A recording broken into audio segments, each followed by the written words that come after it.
Esse programa não é recomendado para menores de 16 anos.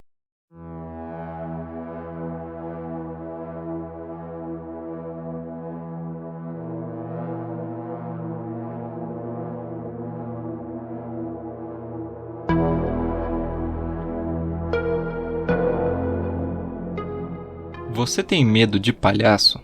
Se a resposta for sim, saiba que você não está sozinho.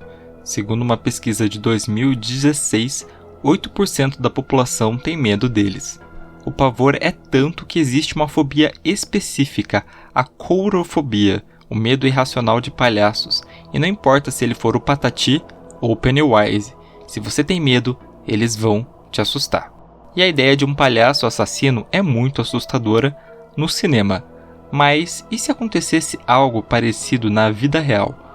Um serial killer que nas horas vagas se veste de palhaço. Esse é o podcast Clube dos Detetives, eu sou o Rodolfo e hoje vamos falar sobre o John Wayne Gacy, que ficou conhecido como o Palhaço Assassino. Agora fiquem com os nossos recados e a gente já volta.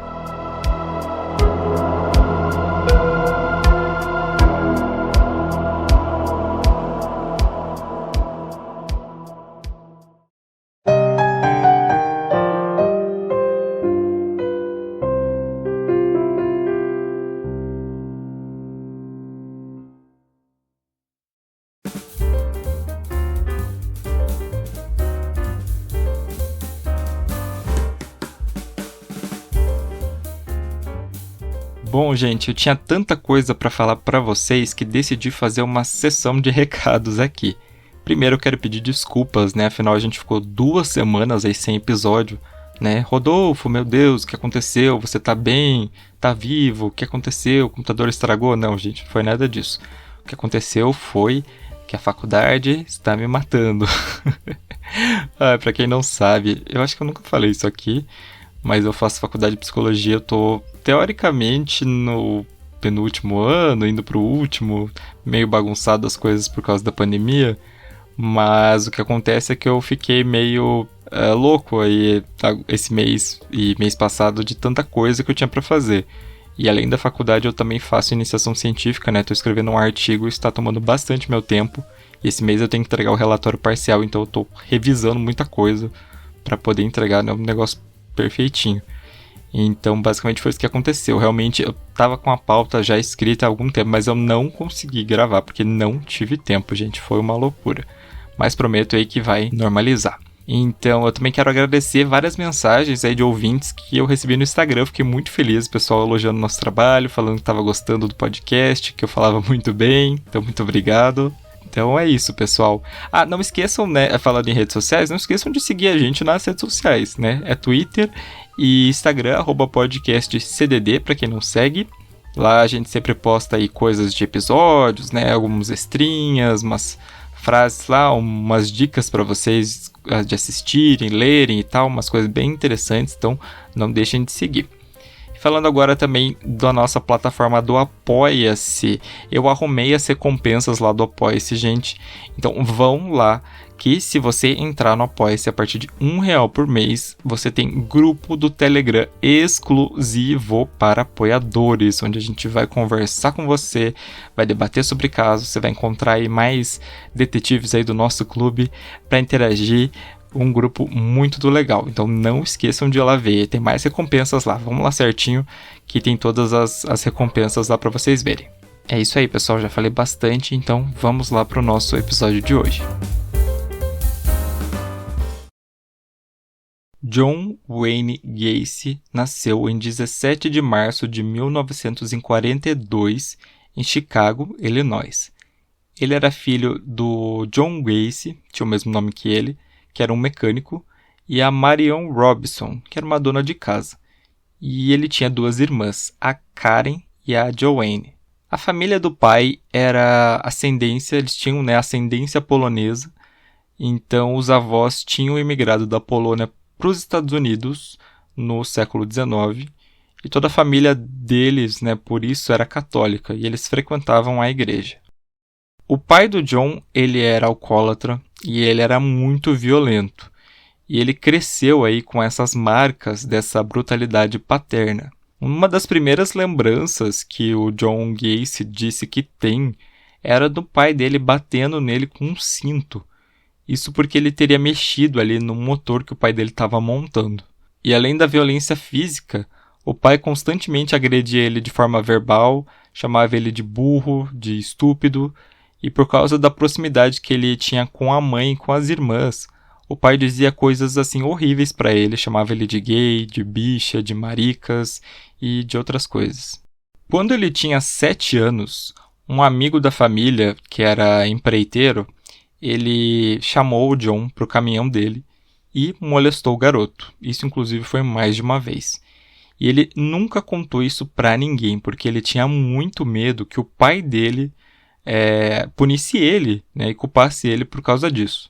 Em 1949, ele e mais um amigo foram pegos acariciando de forma sexual uma garotinha, que eu acho que é uma maneira muito maquiada de dizer que eles abusaram dela de alguma forma, mas eu não consegui encontrar exatamente o que aconteceu nessa situação. O que a gente sabe é que quando o pai dele soube disso, ele bateu nele com aquelas navalhas de barbeiro. Foi uma coisa realmente bem agressiva.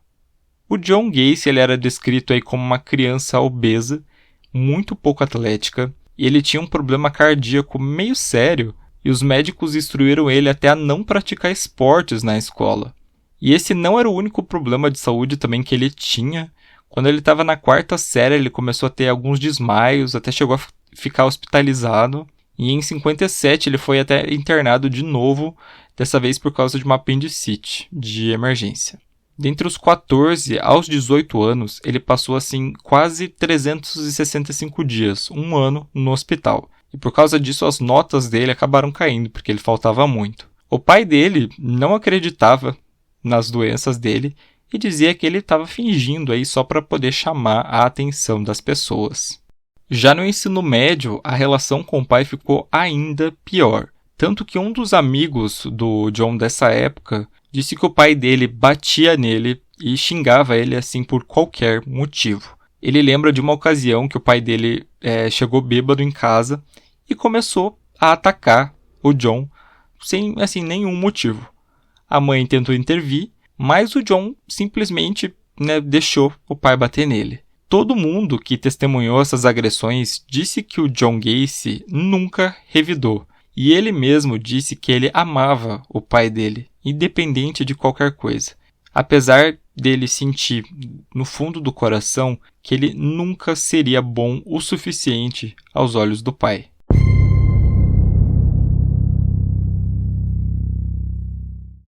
Quando ele tinha 18 anos, o John Gacy começou a se envolver com política. Nessa época ele trabalhava no gabinete de um candidato do Partido Democrata. Para quem não sabe, nos Estados Unidos, a grande maioria dos políticos pertencem a 2 partidos. O Partido Democrata, que é um partido considerado assim, mais de esquerda, mais liberal, e o Partido Republicano, que é mais de direita e mais conservador. Em 1960, o pai dele comprou um carro para ele, mas ele não passou o carro para o nome do John. E também disse que só faria isso quando ele pagasse todas as parcelas. Ou seja, ele basicamente só emprestou o nome mesmo para tirar o carro. E esse carro acabou gerando ainda mais conflitos entre os dois, porque ele virou uma espécie assim, de barganha. O pai dele confiscava as chaves quando ele não fazia tudo que ele queria, e depois de ser impedido assim, de dirigir diversas vezes, mesmo quando ele precisava, o John foi lá e comprou uma chave extra. O pai dele ficou muito bravo com isso, pegou e retirou a tampa do distribuidor do carro. E essa foi a gota d'água para ele. Ele pegou algumas coisas e resolveu sair de casa. Em 62, ele se mudou então para Las Vegas. Lá, ele trabalhou como motorista de ambulância por um tempo, até ele conseguir um emprego no Palm Mortuary, que era um necrotério, e ele trabalhava lá como um atendente.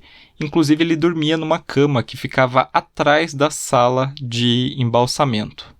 Durante uma noite que ele estava sozinho, o John foi até o caixão de um adolescente falecido que estava ali e se sentiu atraído por aquele garoto.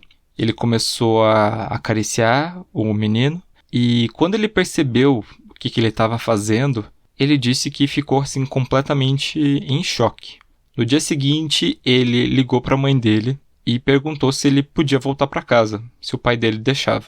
O pai dele concordou e no mesmo dia ele largou tudo ali e voltou para Chicago.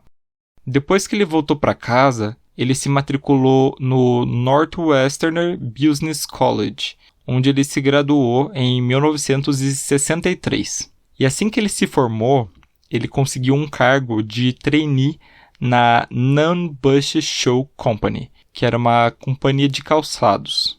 Em 64, ele foi transferido para Springfield, que também fica no estado de Illinois. E lá ele iria trabalhar como vendedor, mas logo ele foi promovido a gerente. Em março de 63, ele começou a sair com uma colega de trabalho chamada Marilyn Myers, e os dois logo assim começaram um relacionamento. Nesse período, ele entrou para a United States Junior Chamber, que pelo que eu entendi é uma organização assim sem fins lucrativos que oferece treinamentos e alguns cursos em áreas de gestão e de negócios. E foi também nesse período que ele teve mais uma experiência homossexual. Durante uma noite, um dos colegas dele, dessa organização, foi até a casa dele, os dois beberam e esse colega fez sexo oral nele.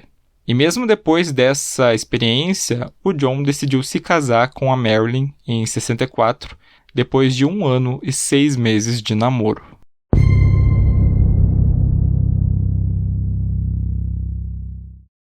Nessa época, o pai da Marilyn tinha comprado 3 restaurantes da franquia Kentucky Fried Chicken, né, ou KFC, que acho que a maioria das que conhece, né, que vende frango frito no balde, essas coisas.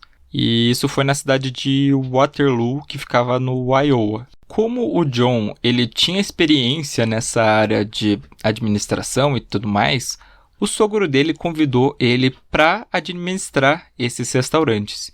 Então o casal se mudou para a antiga casa da Marilyn. E o Gacy realmente ele era bem competente e logo eles estavam ganhando assim um bom dinheiro. E além dessa parte financeira, ele também era responsável pela contratação dos funcionários. Bom, o Gacy abriu no porão dele uma espécie de clube, digamos assim, para funcionários, né, com bar e sinuca e tudo mais, porém ele só permitia a entrada de homens. E aí quando ele ficava sozinho com algum funcionário, ele tentava dar assim, o máximo de álcool que ele conseguia para esse funcionário e depois ele tentava fazer avanços sexuais aí nos rapazes. A grande maioria rejeitava ele e aí quando, né, a pessoa rejeitava, ele dizia que era só uma brincadeira ou que aquilo era um teste de moral para ver se a pessoa ia passar. O casal aí, o Gacy e a Marilyn, eles acabaram tendo 2 filhos, o Michael, que nasceu em fevereiro de 66, e a Christine, que nasceu em março de 67. O próprio Gacy descreveu que esse foi assim, um período muito bom na sua vida, porque ele estava muito feliz com a família dele e também com os filhos. Seus pais visitaram a casa dele depois que o Michael nasceu, e nessa visita o pai dele chegou e pediu desculpas pelos abusos físicos e emocionais que ele tinha causado e disse para ele, abre aspas, filho, eu estava errado sobre você. E assim o John teve o que ele sempre quis, que foi a aprovação do pai dele.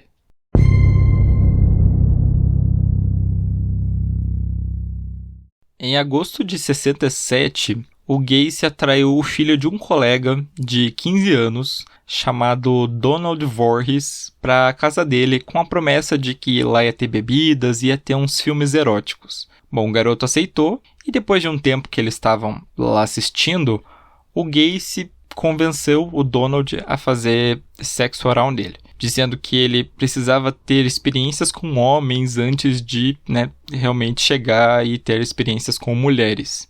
E o Donald foi só o primeiro de muitos jovens que o Gacy aí abusou dessa mesma forma. Às vezes ele avançava nesses garotos, depois que eles tinham bebido, como foi esse caso, e às vezes ele dizia que aquilo era um experimento para uma pesquisa e chegava a dar $50 para eles, $50 que na época valia bastante. E aí na vizinhança já estavam rolando alguns boatos de que alguns garotos eram vistos entrando e saindo da casa do Gacy. Isso acabou chamando a atenção dos colegas de trabalho dele. Em março de 68, o Donald contou para o pai dele que o Gacy, o que ele tinha feito com ele. E o pai dele imediatamente chamou a polícia, que prendeu o Gacy. Afinal, o garoto tinha só 15 anos e ele tinha dado bebidas alcoólicas e ainda ter tido alguma coisa ali sexual com o garoto. O Gacy se dispôs até a fazer um teste do polígrafo com a certeza que ele ia passar. Bom, acontece que ele não passou. E aí, em 10 de maio de 68, ele foi indiciado pelo abuso do Donald. Em 30 de agosto de 68, o Gacy convenceu um dos funcionários dele a agredir o Donald em troca de dinheiro para que ele não fosse testemunhar contra ele no tribunal. Então ele ofereceu $300 para um jovem chamado Russell Schroeder e que atraiu o Donald até um parque isolado e acabou espancando ele. Acontece que o Donald fugiu e relatou o ataque para a polícia, que logo conseguiu chegar no Russell. E aí no início o Russell negou que ele tinha alguma participação, mas logo ele confessou a agressão e disse que ele tinha feito isso a pedido do Gacy. E em setembro o Gacy foi obrigado a passar por uma avaliação no hospital psiquiátrico da Universidade de Iowa. Ele foi examinado por 2 médicos que concluíram que ele sofria de transtorno de personalidade antissocial, que ele era mentalmente competente para ser julgado e que provavelmente ele teria outros conflitos para viver em sociedade. No dia 7 de novembro, o Gacy se declarou culpado, mas ele afirmou que o Donald foi que se ofereceu para ele. Bom, o juiz não aceitou essa teoria, afinal o Donald tinha 15 anos e estava bêbado. E ele condenou aí o Gacy a 10 anos de prisão. No mesmo dia que a sentença saiu, a esposa dele, a Marilyn, pediu o divórcio, solicitou a casa que eles moravam, a guarda dos filhos e ainda que ele pagasse uma pensão alimentícia para os 3. O Gacy foi mandado para a penitenciária estadual de Anamosa e logo ele virou um preso modelo. Ele trabalhava na cozinha, ele fazia muitos cursos, supervisionava projetos ali para melhorar as condições dos presos, até que em 1969, no Natal, o pai do Gacy teve uma cirrose hepática e acabou falecendo. Quando o Gacy foi informado da morte do pai, ele desabou no chão, chorando e soluçando muito. O advogado dele pediu uma licença para que ele pudesse comparecer ao funeral, mas isso foi negado.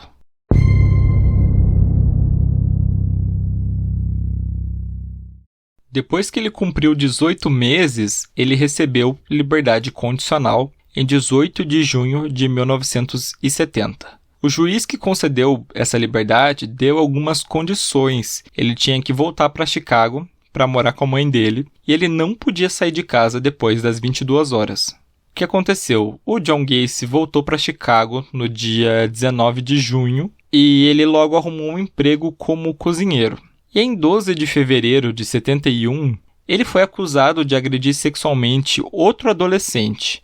Esse adolescente disse que o John atraiu ele até o carro, levou ele até a sua casa e tentou aí fazer sexo com o garoto. Só que dessa vez o juiz rejeitou a queixa porque o garoto realmente não compareceu aí ao tribunal.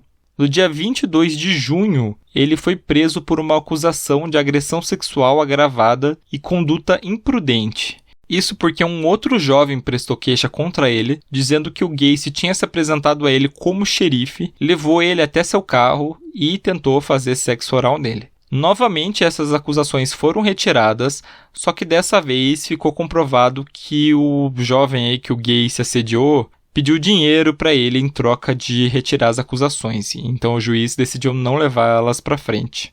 Com a ajuda financeira da mãe, o Gacy comprou uma casa em Norwood Park Township, que ficava na região metropolitana aí de Chicago. O Gacy rapidamente se tornou aí muito querido na comunidade, ele ajudava muito os vizinhos, emprestava ferramentas, tirava neve das calçadas e até organizava festas beneficentes aí pelo bairro.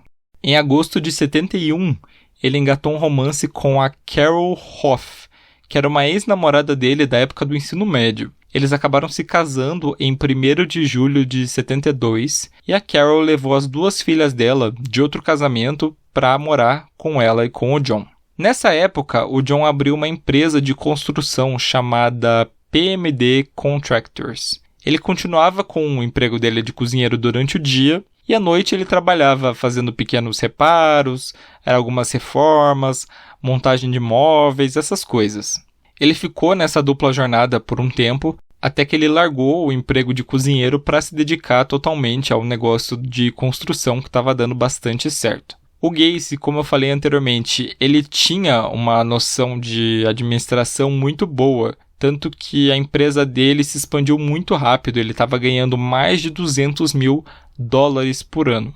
No dia 3 de janeiro de 72, depois de uma festa com a família, o Gacy saiu de casa durante a noite e dirigiu até o centro da cidade para ver uma exposição que estava tendo de esculturas de gelo. E quando ele estava dirigindo, ele parou no terminal rodoviário de Chicago e conheceu um rapaz chamado Timothy McCoy, que tinha 16 anos e que estava viajando do Michigan até a casa do pai dele, que ficava em Nebraska. Ele estava fazendo uma parada ali na cidade para trocar de ônibus, essas coisas. O Gacy convenceu ele a dar um passeio de carro pela cidade e disse que ele podia passar a noite na casa dele, que depois ele levaria ele de volta, a tempo de pegar o ônibus. E agora, segundo o próprio Gacy, quando ele acordou pela manhã, ele se assustou quando ele viu o Timothy parado na porta do quarto dele com uma faca na mão. E aí ele tentou ir para cima do garoto e quando ele fez isso, o garoto cortou o antebraço dele sem querer, com a faca. Os dois começaram a brigar até que o Gacy conseguiu agarrar o Timothy e disse que ia matar ele. Pegou a faca e esfaqueou ele diversas vezes. E aí, enquanto o Timothy estava caído no chão do quarto, o John pegou a faca, lavou no banheiro e aí foi até a cozinha. Quando ele chegou lá, ele percebeu que o Timothy não queria atacar ele. Na verdade, ele tinha preparado um café da manhã para os dois e ele apenas foi até o quarto acordar o Gacy. E ele estava com a faca na mão porque ele estava ali mexendo na cozinha e saiu ali e foi chamar ele. E acho que nem percebeu que ele estava com essa faca na mão. Então foi realmente uma fatalidade. E aí quando ele viu a besteira que ele tinha feito, ele rapidamente começou a pensar num plano do que ele ia fazer com o corpo do garoto. E aí ele pegou e enterrou ele no espaço que ficava entre o piso da casa dele e o chão. Isso é bem comum nas casas americanas, Existe esse espaço, O chão de terra embaixo, existe um espaço onde passam os canos e tudo mais, e aí tem em cima o piso da casa. Então ele fez um buraco ali, enterrou o menino e cobriu o túmulo dele com concreto.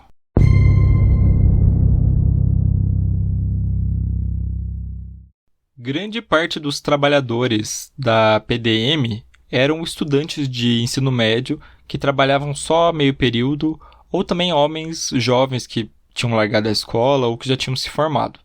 O Gacy frequentemente propunha sexo para esses trabalhadores em troca de vantagens na empresa, ele dava alguma assistência financeira ou mesmo promovia eles de cargo. E ele também ameaçava alguns desses jovens, dizendo que ele andava sempre armado. Um desses funcionários relatou certa vez que o Gacy disse para ele: "Você sabe como seria fácil pegar uma das minhas armas e matar você? Como seria mais fácil ainda se livrar do corpo?" Em 74, o Gacy cometeu o segundo assassinato dele. Não tem muitos detalhes do que exatamente aconteceu. O que a gente sabe são os detalhes que o próprio Gacy falou posteriormente. E aí, segundo ele levou um rapaz até sua casa, ele acabou estrangulando e colocou o corpo dele em um armário. Só que depois de um tempo, ele percebeu que estava vazando aí fluidos corporais desse adolescente da boca e do nariz. E isso tinha deixado uma mancha enorme ali no tapete. E, bom, ele foi enterrado e essa vítima, infelizmente, gente, ela nunca foi identificada. No mesmo ano, ele foi com um funcionário dele adolescente até a Flórida com a desculpa de que ele iria ver uma propriedade que ele tinha comprado lá. E aí, naquela noite, o Gacy deu várias bebidas e estuprou esse funcionário no quarto do hotel. E aí, os dois voltaram para Chicago e 2 dias depois, o funcionário foi até a casa do Gacy e deu uma surra nele. A esposa do Gacy presenciou, né, a agressão e ficou sem entender o que tinha acontecido. E aí o Gacy disse que isso tinha acontecido porque ele tinha recusado pagar aquele menino porque ele tinha feito um trabalho muito mal feito.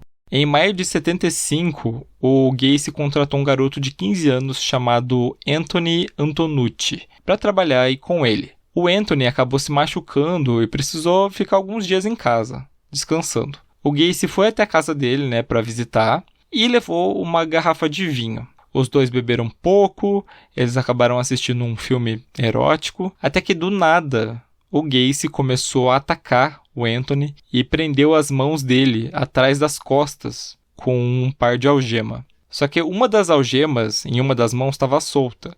Então o Anthony conseguiu soltar o braço dele e começou a lutar contra o Gacy. Nessa hora o Gacy chegou a ameaçar ele, mas depois ele se acalmou, viu que o garoto, né, tinha condição de vencer ele, afinal ele não estava mobilizado, e ele foi embora. No dia 30 de julho de 75, o John Butkovich, um funcionário da PDM que tinha 18 anos, foi até a casa do Gacy para cobrar o pagamento, que estava atrasado já em 2 semanas. E aí, no outro dia, o garoto simplesmente desapareceu. O pai dele entrou com a queixa de desaparecido e o carro dele chegou a ser encontrado com os pertences dele dentro e também as chaves na ignição. O Gacy foi questionado pela polícia, afinal o menino que saiu, que por acaso também chamava John, ele era funcionário dele e o que ele disse que aconteceu? Que na noite anterior, o John Butkovich, junto com mais 2 homens, foram até a casa dele conversar sobre esse pagamento atrasado. Eles chegaram a um acordo e ele pagou e foi embora. A polícia acabou não dando muita importância para esse caso e ele logo foi arquivado. Durante os 3 anos seguintes, os pais do John Butkovich ligaram mais de 100 vezes para a polícia, pedindo para que fossem investigar o Gacy mais a fundo, não ficasse parado nessa história de que ele simplesmente pagou e o menino foi embora, mas nada foi feito. Afinal, o que aconteceu naquele dia? O Butkovich foi até o carro do Gacy e disse que precisava falar com ele. O Gacy convidou ele para entrar na casa dele, para resolver essas questões. Chegando lá, ele deu uma bebida para ele. E aí, depois que o menino tinha baixado um pouco a guarda, ele disse que ia fazer um truque de mágica. Ele convenceu o garoto que iria algemar ele e que isso era só uma brincadeira. Aí depois que ele algemou, ele jogou o John Butkovich no chão e começou a estrangulá-lo. O Gacy guardou o corpo dele na garagem com a intenção de enterrar mais tarde. Só que a esposa, né, dele acabou voltando mais cedo. E aí quando ela foi dormir, ele enterrou o corpo em um buraco que ele tinha cavado antes já para uma reforma na sala de ferramentas dele.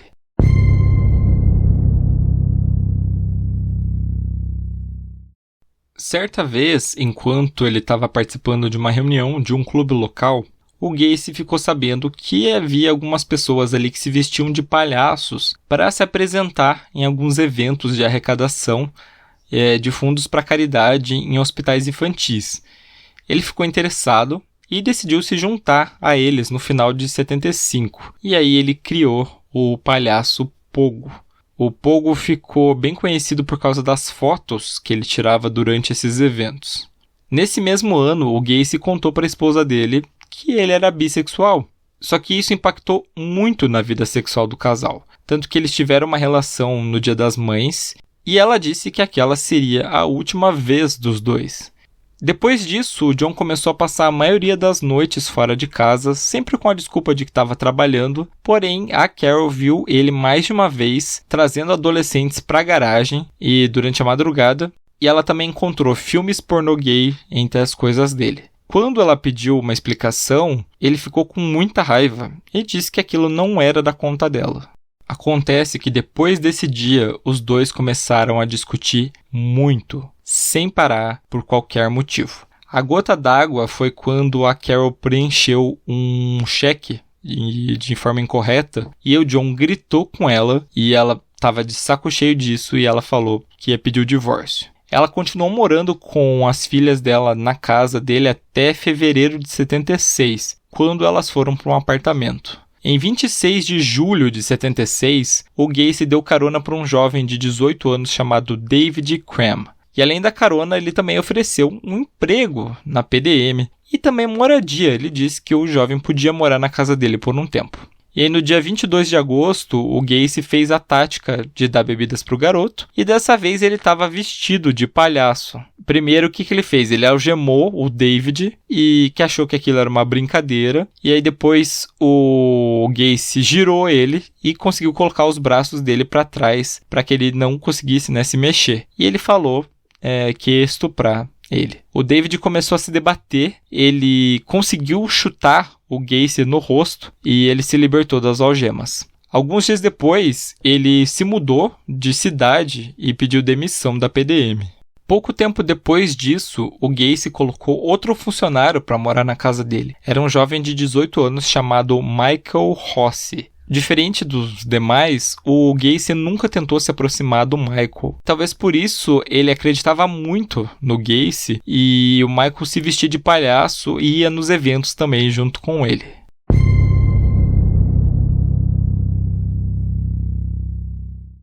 Dentre 76 até 78, o Gacy cometeu um assassinato atrás do outro, sempre seguindo esse modus operandi. Ele saía de carro pelas ruas de Chicago, procurava por adolescentes, jovens adultos, oferecia trabalho e pedia para que eles acompanhassem até em casa. Lá ele dava bebidas para as pessoas para baixar a guarda delas, ele algemava, estuprava e torturava. E aí depois, quando ele se cansava, ele matava. A maioria das vítimas ele colocou um torniquete em volta do pescoço e sufocou os jovens, mas alguns ele fazia asfixia, Ele colocava um pano ou uma meia na boca deles, profundamente, e a pessoa acabava se engasgando e morrendo. Às vezes ele usava um distintivo falso, ele se apresentava como policial para poder obrigar os garotos a entrar no carro. Em alguns poucos casos ele foi bem violento, ele realmente sequestrou a pessoa e mantinha ela o tempo todo na mira de um revólver. Um mês depois que ele tinha se divorciado, ele assassinou o Daryl Sampson, de 18 anos. Ele foi visto pela última vez no dia 6 de abril de 76, no centro de Chicago. O Gacy matou ele e enterrou ele no mesmo espaço ali que ficava entre o chão e o piso.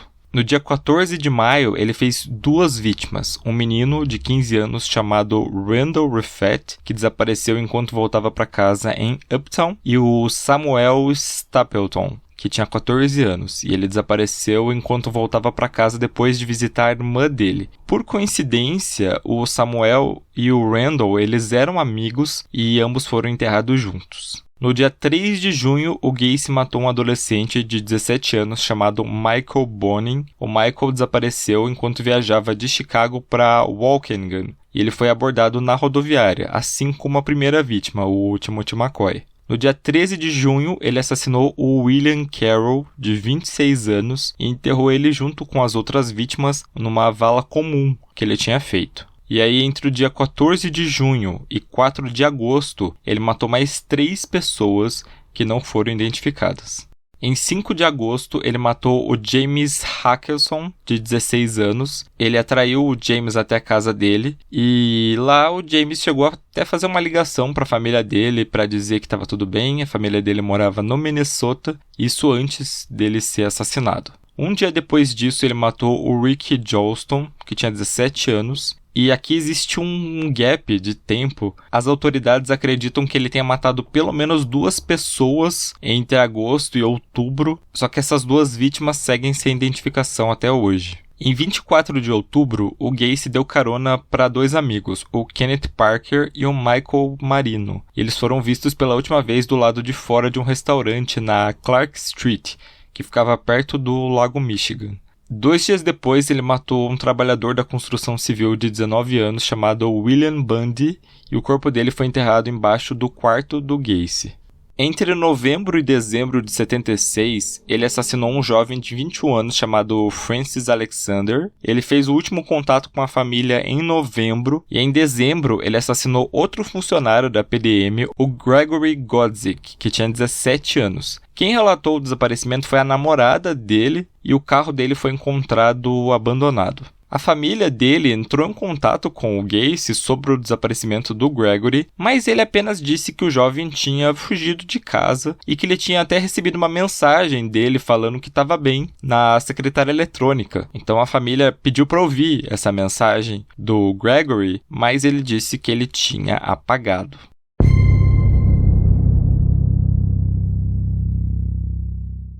No dia 20 de janeiro de 77, o Gacy atraiu um jovem de 19 anos chamado John Sick para sua casa com o pretexto de comprar o carro dele, que o John estava vendendo. Ele matou o John, ficou com o carro dele e vendeu esse carro pro Michael Rossi, que era aquele amigo que ia com ele até que se vestia de palhaço às vezes. 2 meses depois, ele fez mais uma vítima, o John Prestige, que tinha 20 anos. Ele desapareceu depois de sair de um restaurante. Só que assim, antes dele desaparecer, ele tinha dito para alguns amigos que ele tinha conseguido um trabalho temporário numa empreiteira local. E essa informação vai ser útil no futuro.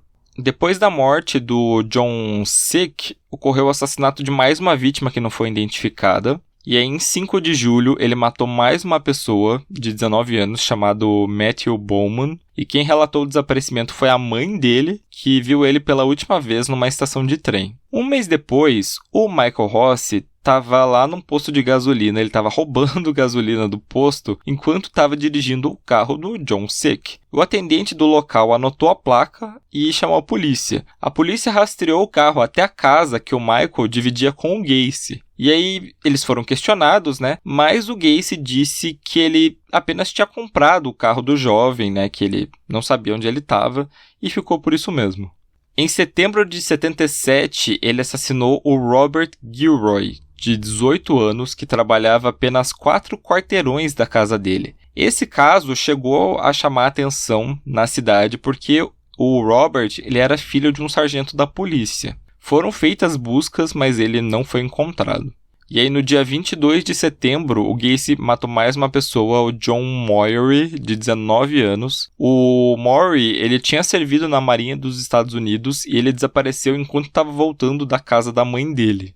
No dia 17 de outubro, mais uma vítima, o Russell Nelson, de 21 anos. Ele foi visto pela última vez saindo de um bar no centro de Chicago. O Gacy atraiu ele com a promessa de emprego. Ele matou e enterrou ele em uma daquelas valas comuns que ele tinha aberto. Posteriormente, ele matou um adolescente de 16 anos chamado Robert Winch e um jovem de 20 anos chamado Tommy Bowling. Não tem muitas informações exatamente sobre esses casos, até porque, como eu falei, ele estava fazendo uma vítima atrás da outra muito rápido, então tudo que a gente sabe foi o que ele acabou contando aí no final. 3 semanas depois, em 9 de dezembro, ele matou o David Tausma, que tinha 19 anos, e o David tinha dito para a mãe dele que iria num show na cidade de Raymond, em Indiana, e acabou desaparecendo no meio do caminho. Em 30 de dezembro, o Gacy sequestrou um estudante de 19 anos chamado Robert Donnelly. O Robert estava no ponto de ônibus, quando o Gacy passou e obrigou ele a entrar no carro. Ele foi muito violento com o Robert, ele estuprou ele, torturou por várias horas. Inclusive, ele colocava a cabeça dele numa banheira de água até ele quase desmaiar. O Robert estava tão mal, com tanta dor, que ele pediu para o Gacy que matasse ele de uma vez. Mas o Gacy fez justamente o oposto, Ele pegou o Robert, levou ele até o local que ele trabalhava e soltou ele. Mas antes dele fazer isso, ele avisou que agora ele sabia onde o menino trabalhava e que se ele chamasse a polícia, iam haver consequências. Acontece que o Robert não ficou intimidado. E ele foi lá e denunciou a agressão para a polícia. A polícia foi até a casa do Gacy, questionou ele em janeiro de 78 e ele confessou, mais ou menos, que tinha tido ali um relacionamento sexual violento ali com o Robert, mas que tinha sido tudo consentido. E que ele só tinha denunciado, o Robert só tinha denunciado o Gacy porque ele não tinha dado um dinheiro que ele tinha prometido para ele. E por incrível que pareça, a polícia acreditou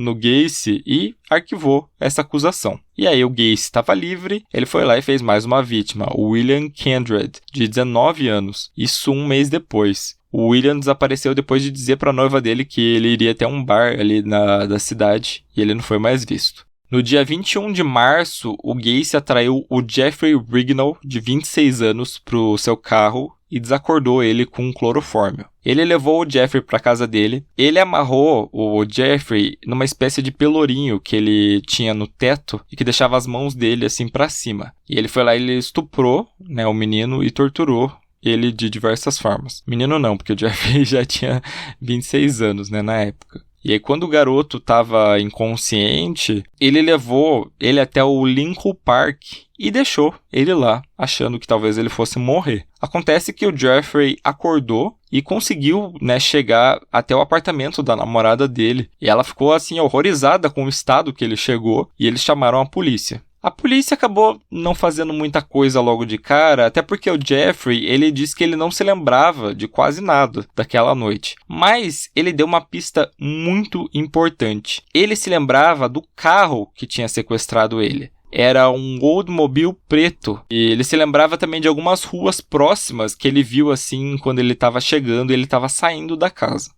O Jeffrey pegou 2 amigos dele, eles foram andando pelas ruas na tentativa dele se lembrar de onde ele estava, se ele conseguia encontrar mais uma pista, até que eles viram o carro do Gacy e seguiram até a casa dele, que ficava na West Summerdale. Eles informaram isso para a polícia, que foi no local e prendeu o Gacy no dia 15 de julho. Mas, como eles, né, não investigaram nada, eles apenas julgaram ele por agressão e logo ele foi solto. Nessa época, o Gacy já tinha matado tanta gente que não tinha mais espaço para colocar corpo na casa dele. Então ele optou por se livrar de uma outra forma. Algumas das futuras vítimas dele, o que ele fazia? Ele ia até o rio Des Plaines e jogava os corpos da ponte. Ele disse que jogou 5 corpos no rio, mas só 3 foram encontrados. O Timothy O'Rourke, que tinha 20 anos, o Frank Langton, de 19, e o James Mazara, de 20. O Frank e o James também eram trabalhadores da PDM.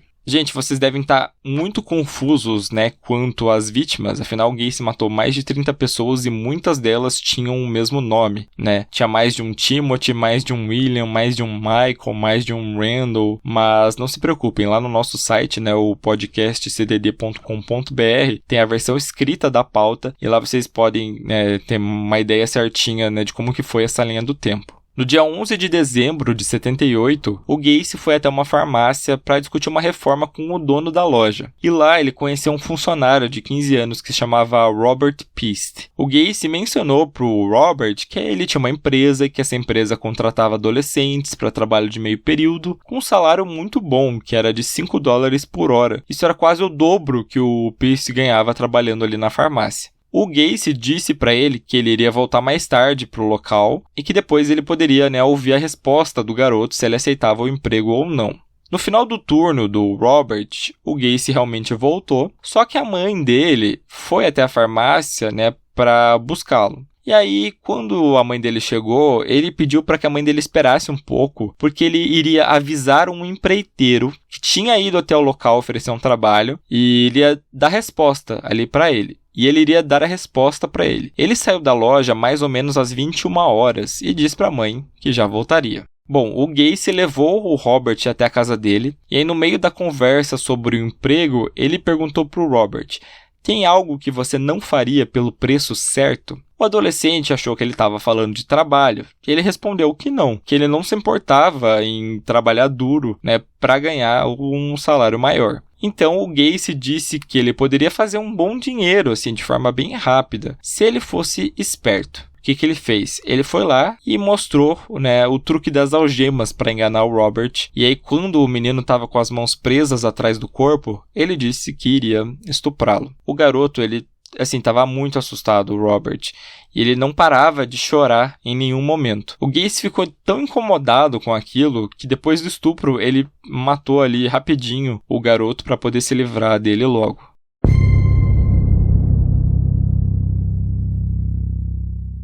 Quando o Robert não voltou naquela noite, os pais dele foram até a polícia para informar que ele tinha desaparecido. A mãe contou para o dono da farmácia que o garoto tinha dito ali antes de sumir que ele iria ver um emprego com um empreiteiro. E aí o dono da farmácia disse que esse empreiteiro provavelmente era o John Gacy. o policial Joseph Kozenzak decidiu investigar o caso, até porque o filho dele conhecia o Robert e os dois chegavam a frequentar a mesma escola. Alguns policiais queriam arquivar o caso, dizendo que provavelmente o garoto tinha fugido ou tinha conhecido alguma namorada e tal, mas o Joseph conversou com a mãe do Robert e ele estava muito convencido de que não se tratava de uma fuga de casa. Ele verificou os antecedentes criminais e viu que o Gacy tinha acusações de agressão e que ele também tinha sido preso lá em Iowa pelo assédio contra o Donald Voorhees. O Joseph e mais 2 policiais foram até a casa do Gacy perguntar para ele o que tinha acontecido,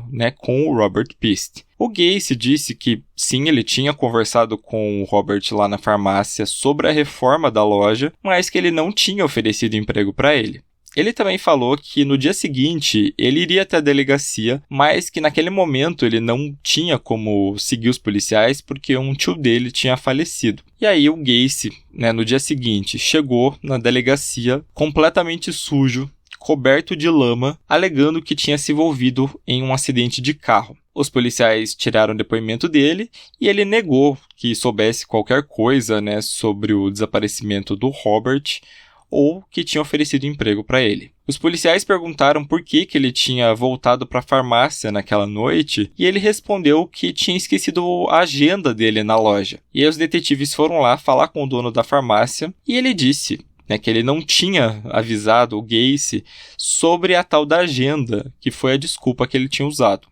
A suspeita da polícia era de que o Gacy tinha sequestrado o Robert e estava mantendo ele na casa dele, mas que ele ainda estava vivo. Então eles obtiveram um mandato para revistar a casa dele no dia 13 de dezembro. Em uma primeira busca, uma busca um pouco mais rápida, a polícia encontrou várias coisas muito suspeitas, como seringas, agulhas, algemas, cápsulas de nitrito de amila, vibradores gigantes, remédios como o Valium e atropina, e várias carteiras de motorista e roupas muito pequenas para o Gacy, que era um homem bem grande. Mas uma das coisas que eles encontraram foi uma pista muito importante. Foi um anel de classe de escola de 1975, da Maine West High School. E as iniciais que tinham nesse anel era JAS. Esse anel pertencia ao John Sick, que foi uma das vítimas. A polícia levou o carro particular e outros carros que o Gacy tinha, e ele usava na PDM, para perícia.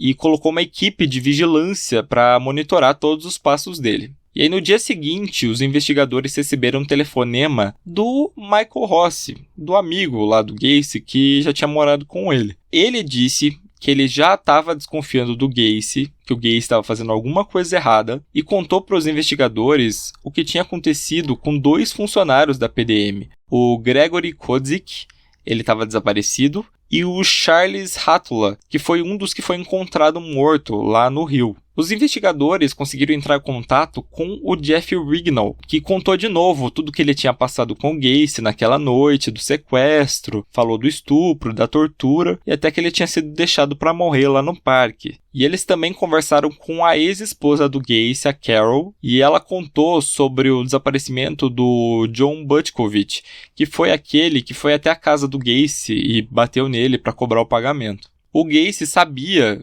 que ele estava numa situação assim bem difícil e começou a tentar barganhar com os detetives. Então ele sempre respondia quando ele era chamado, ele era muito solícito, convidava os detetives para almoçar, para ir até em bares caros. Ele sempre falava que ele fazia trabalho voluntário como palhaço, que ele alegava várias crianças e que a empresa dele ajudava muitos jovens a conseguir aí o primeiro emprego. Mas, ao mesmo tempo que ele fazia tudo isso, pelas costas ele acusava a polícia de assédio, dizendo que só estavam pegando nele por causa das posições políticas, porque ele fazia o uso recreativo de algumas drogas e porque ele era assumidamente bissexual.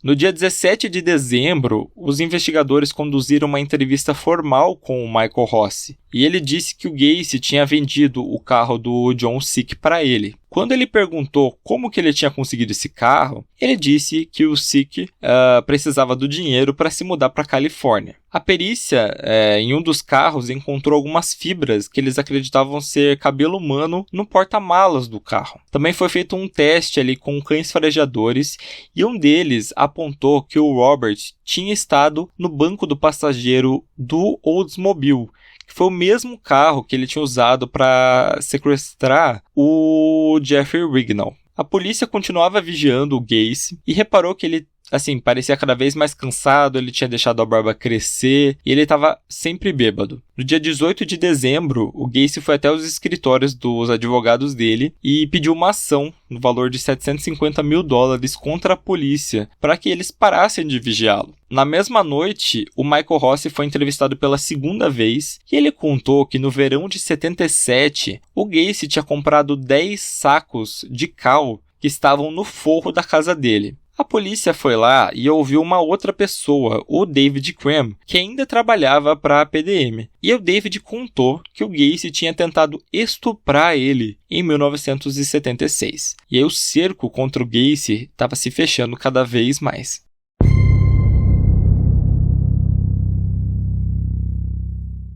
Na noite de 20 de dezembro, o Gacy foi até os escritórios dos advogados dele para discutir aquele processo que ele tinha aberto contra a polícia. E aí um dos advogados dele, o Sam Amirante, contou pro Gacy que ele estava sujo, mal vestido e que ele tinha que parar de beber. Só que a primeira coisa que ele fez foi pedir uma bebida alcoólica pro Sam. Então o Gacy ele viu ali um exemplar do jornal Daily Herald na mesa do advogado dele e o jornal estava falando ali sobre o desaparecimento do Robert Pist. E aí o Gacy apontou para ele e disse: esse menino está morto, ele está em um rio. E depois disso ele começou a dizer várias coisas desconexas, mas no meio dessas coisas, uma frase chamou a atenção do advogado. O Gacy tinha dito que ele era juiz, júri e executor de muitas pessoas e que agora ele queria morrer, só isso. Foi então que ele começou a confessar os assassinatos,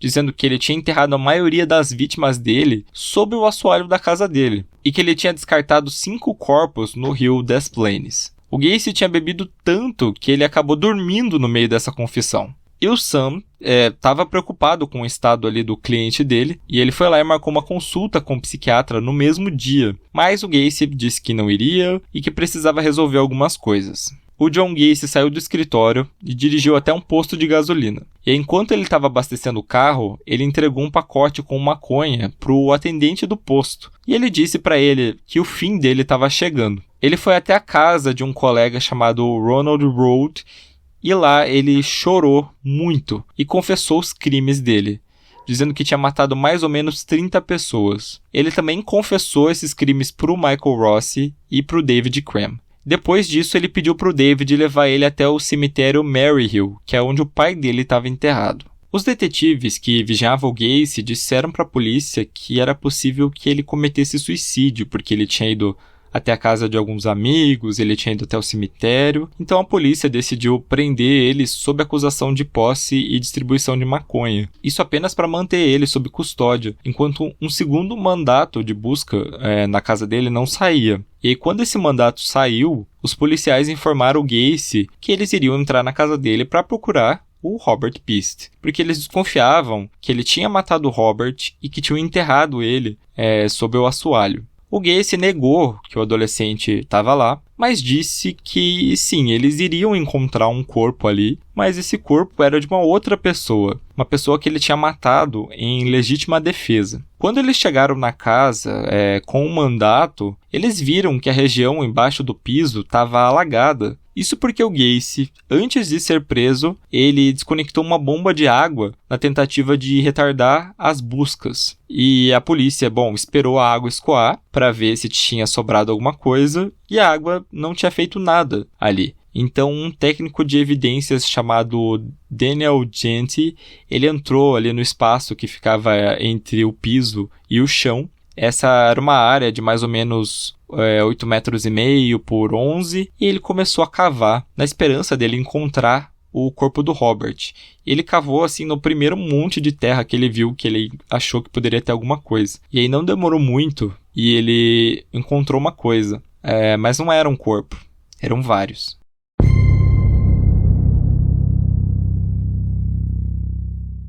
O Gacy foi informado, pela polícia que tinham achado corpos na casa dele, e aí ele resolveu confessar e fazer uma declaração formal, dizendo que tinha assassinado cerca de 30 jovens do sexo masculino. Ele disse que não sabia o nome de nenhum deles, mas que sabiam que eles eram fugitivos da polícia ou garotos de programa. E aí ele foi questionado sobre o Robert Pist, afinal ele era um jovem trabalhador e não se encaixava nisso aí que ele tinha falado. E o Gacy confessou que chegou a atrair o Robert até a casa dele no dia 11 de dezembro e que matou ele sufocado. Depois disso ele dormiu ao lado do cadáver e descartou o corpo do Robert no rio Des Plaines. E aí, no total, gente, foram recuperados 33 corpos na casa do Gacy. O médico legista do condado ali de Cook, que era o Dr. Robert Stein, foi ele que supervisionou as exumações. Cada corpo ali foi recuperado, foi ensacado e foi levado para o necrotério.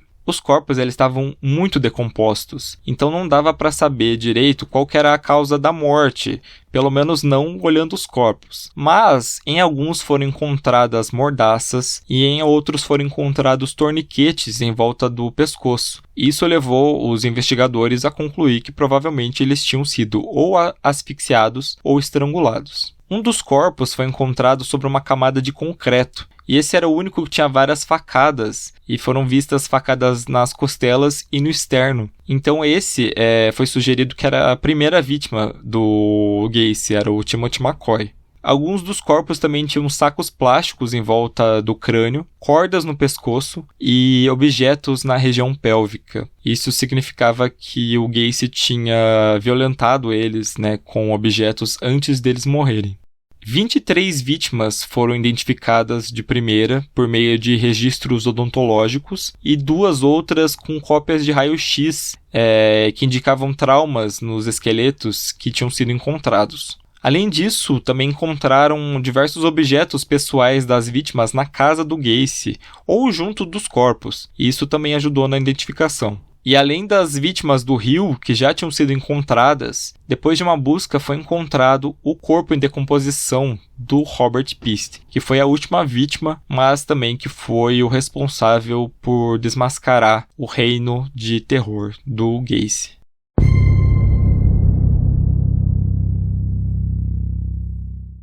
O John Wayne Gacy foi levado para julgamento no dia 6 de fevereiro de 1980, acusado de 33 assassinatos. Ele foi julgado no condado de Cook, em Illinois, perante o juiz Louis Garipo. O júri foi selecionado de outros locais, porque ali em Illinois, pelo menos no condado de Cook, a cobertura da imprensa estava muito forte. Na verdade, ela estava forte no país inteiro. Mas eles resolveram pegar o júri de outros locais para que a defesa não alegasse que o júri estava contaminado. E a pedido do advogado de defesa, o Gacy passou mais de 300 horas no Medard Correctional Center, sendo avaliado por um grupo de psiquiatras para determinar se ele era mentalmente apto para ser julgado. E para os médicos, o Gacy disse que ele tinha transtorno de personalidade múltipla e que haviam 4 personalidades nele. Tinha o Gacy que era empreiteiro, trabalhador, tinha o palhaço Pogo, tinha o Gacy político, que gostava de política e que ajudava nas campanhas, mas também havia um policial chamado Jack Henley e que o Gacy chamava ele de Bad Jack ou Jack Mal. E segundo ele,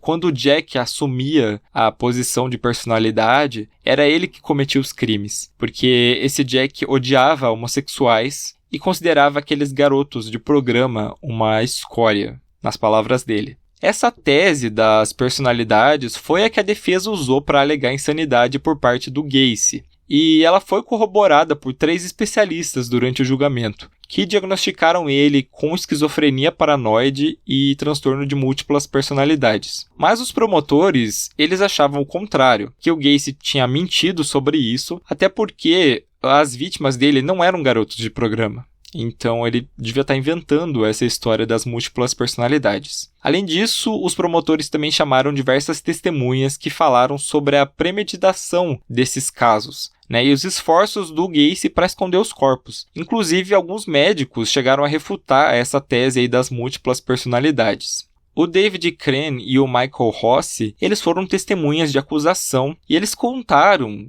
que o Gacy pediu para eles mais de uma vez para que eles abrissem valas embaixo do assoalho dele e espalhassem cal, mas ele não deu assim nenhum motivo para isso, apenas mandou eles fazerem. Enquanto realizavam esse trabalho, o Gacy ficava supervisionando quase em cima deles para garantir que eles fizessem apenas no local que ele tinha mandado e que eles não saíssem dali. E em 18 de fevereiro, o Dr. Robert Stein, que foi quem fez as perícias dos corpos, ele testemunhou e concluiu que 13 das vítimas morreram de asfixia, 6 de estrangulamento, 1 de múltiplas facadas no peito e 10 de forma indeterminada. Essa informação dele ia contra a tese da defesa, que usou uma teoria, absurda, dizendo que todas as vítimas do Gacy foram asfixiadas de forma acidental durante o sexo.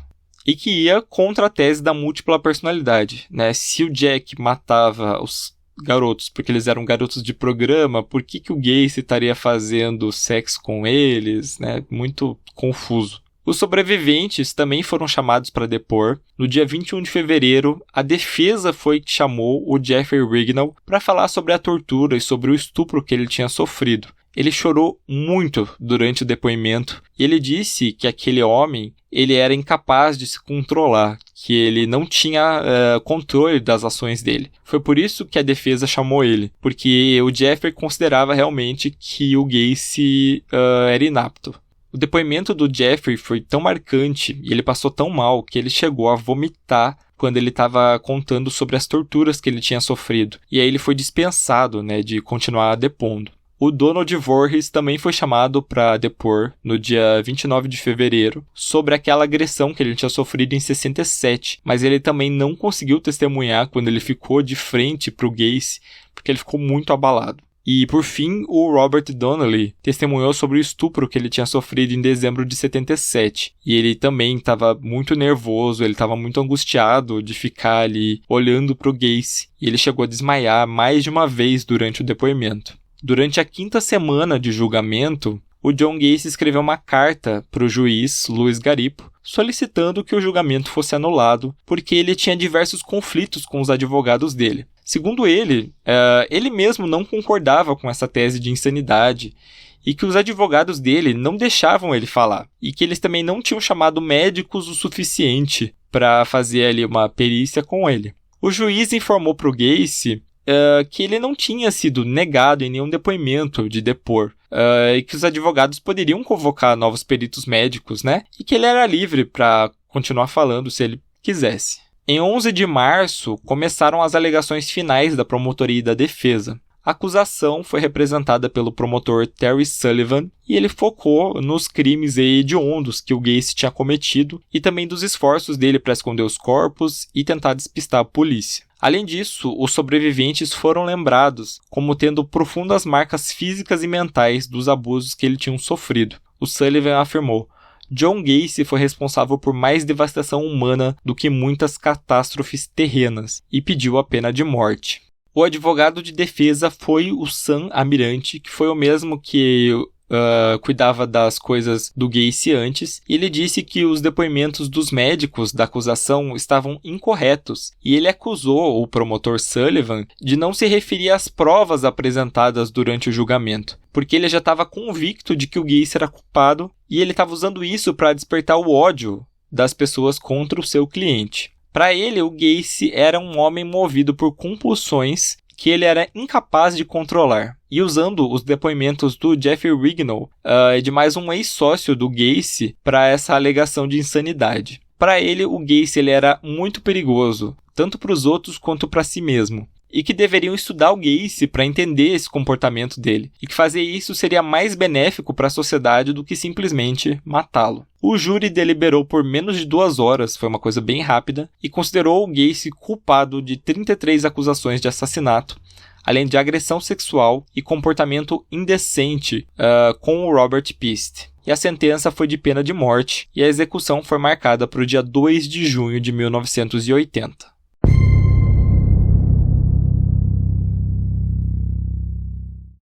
Depois do julgamento, o Gacy foi transferido para o Menard Correctional Center, e lá ele afirmou que tinha cometido apenas 5 assassinatos, não os 33, e que o restante foi cometido por funcionários dele enquanto ele não estava em casa. E enquanto ele estava preso, ele leu vários livros de direito e também apresentou várias apelações de pena e recursos juntamente com seus advogados. Bom, nenhum recurso foi aceito, mas os trâmites legais deles atrasaram a execução em 14 anos. A data só foi remarcada quando a Suprema Corte dos Estados Unidos negou o último recurso do Gacy. Então, a Suprema Corte de Illinois marcou a execução para o dia 10 de maio de 1994.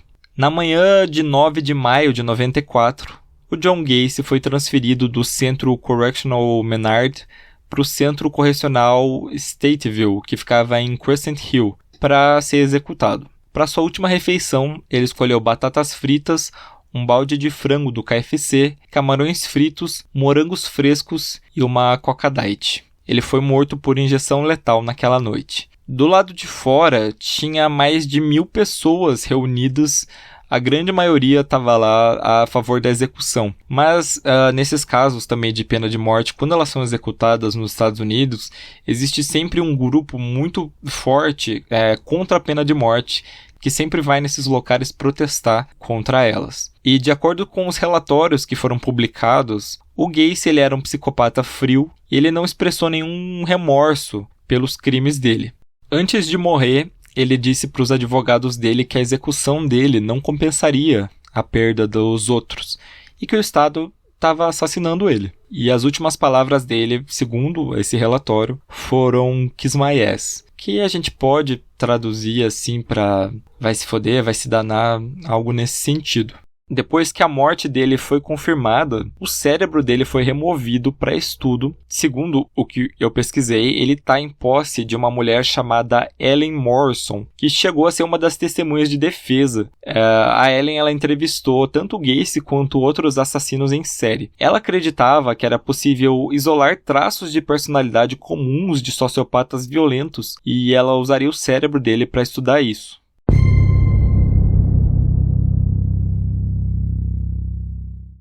Em outubro de 2011, o Thomas Dart, que era o xerife do condado de Cook, anunciou que ele estava reabrindo investigação sobre as vítimas que não tinham sido identificadas. E eles obtiveram perfis de DNA de cada uma das vítimas e começaram a tentar identificar elas com amostras de DNA de bancos de dados de indivíduos que estavam desaparecidos nos Estados Unidos entre 1970 e 79. Em novembro de 2011, eles conseguiram identificar a primeira vítima, que foi um jovem chamado William Bundy. A família dele até tentou elencar ele como um dos corpos que foram encontrados lá na época na casa do Gacy, mas o dentista do William, não tinha mais os registros dentários dele. E em julho de 2007 foi identificado mais uma das vítimas, o James Hackerson, que tinha 16 anos.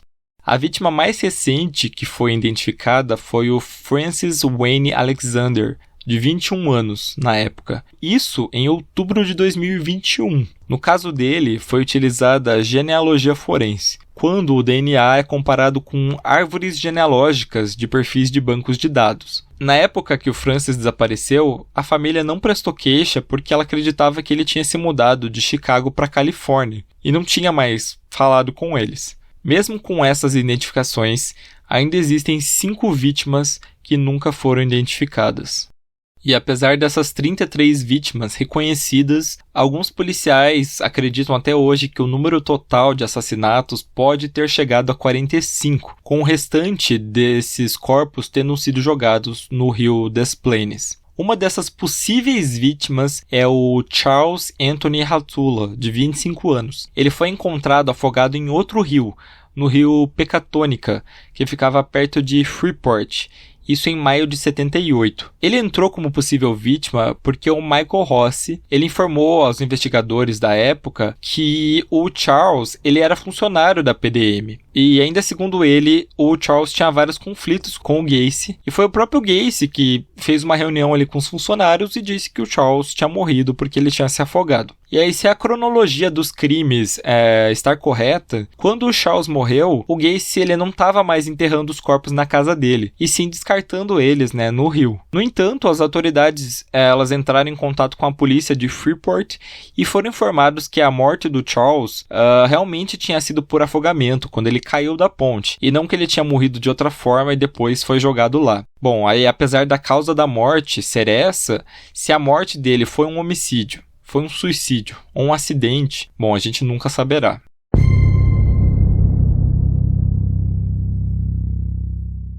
Foram feitos muitos filmes e séries documentais sobre o Gacy, e existem 2 filmes que valem a pena vocês assistirem. O primeiro não é um filme, é uma minissérie chamada To Catch a Killer, de 72, que mostra a investigação do caso após o desaparecimento do Robert Pist. Essa minissérie conta com alguns atores que eram bem famosos nos anos 70, como o Brian Dennehy e a Margot Kidder.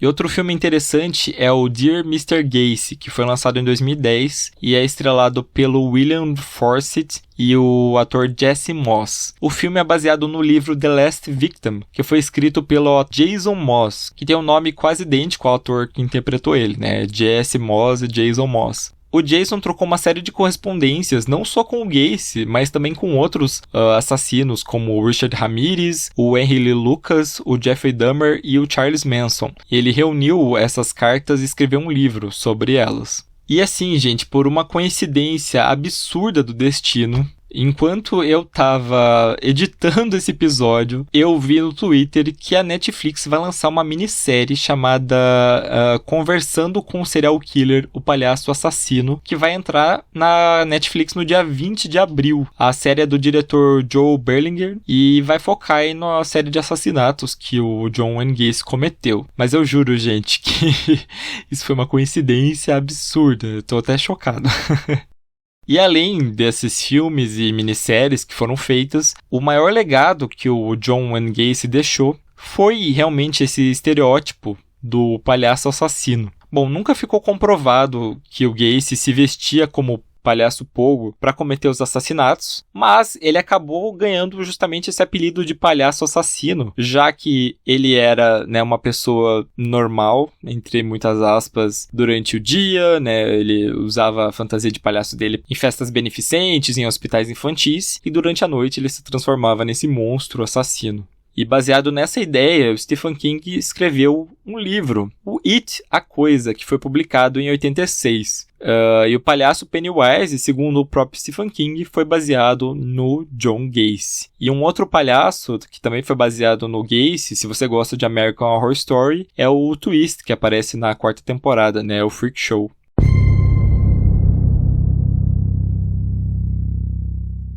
Bom, pessoal, esse foi o caso de hoje. Um caso muito pesado, muitas vítimas, mas enfim, todas as fontes aí utilizadas na descrição. Não esqueçam de seguir a gente nas redes sociais, de entrar lá no nosso site para ver mais informações e algumas imagens sobre o caso. E, bom, gente, espero que vocês fiquem bem. A nossa reunião hoje fica por aqui e a gente se vê na semana que vem.